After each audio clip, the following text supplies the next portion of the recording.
You know, I look back at who I was 13 years ago in my service, or even 30 years ago in my service, and I cringe at some of my choices and behaviors that felt so righteous at that time.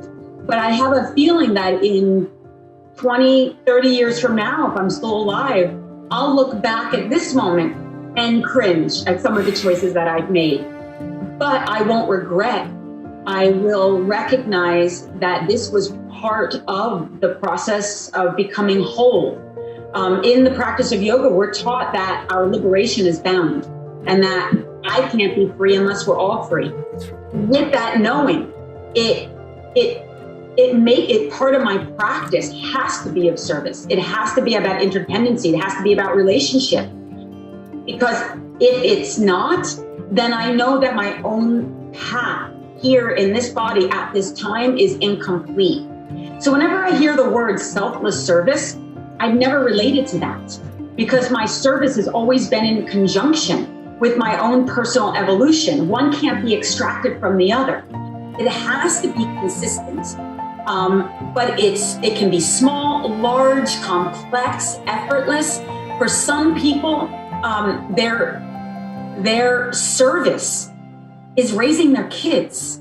That is, I remember when I first started going overseas and doing all this work, and my experience from the outside looked very glamorous and it looked dramatic. You know, it looked like I was saving the world. But my partner, who was a single parent to, he had 3 children, he couldn't get on a plane with me because he had to drive his kids to work. He couldn't go to all the countries that I was going to because he had to figure out how to get the kids to basketball and to whatever else they were doing. And so from the outside I looked like I was in service to the world. When it was easier getting on an airplane and going off to another country than having to deal with the day-to-day.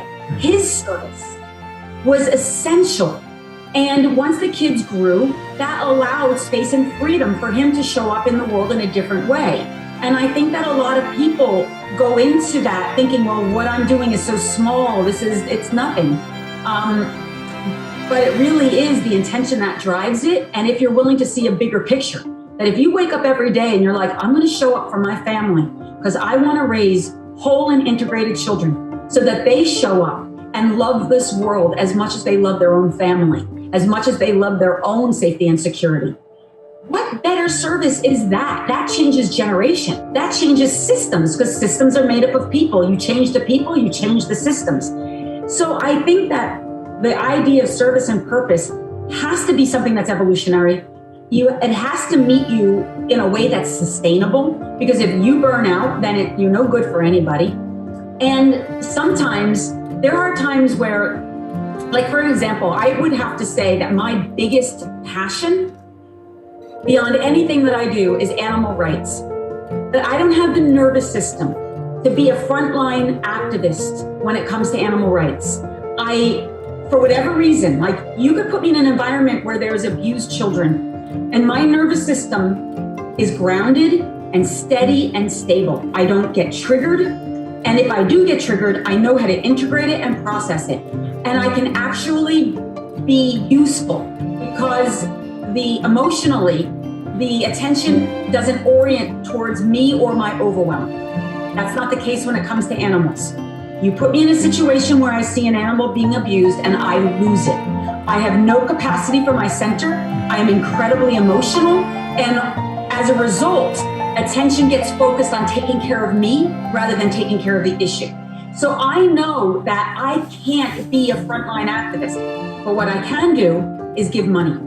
What I can do is support other organizations and people who can do that work, whose nervous system orients to that, and step back and look at here's what is sustainable, here's what I can do, and I will do it and not think it should look any differently. And so you have to really know yourself and where your capacities are at. But it doesn't mean I turn my back on animal rights. It just means I find another way to support others in their purpose and make it more sustainable for them. The Boldly Now Show, igniting the world of burning desire, big ideas and bold action.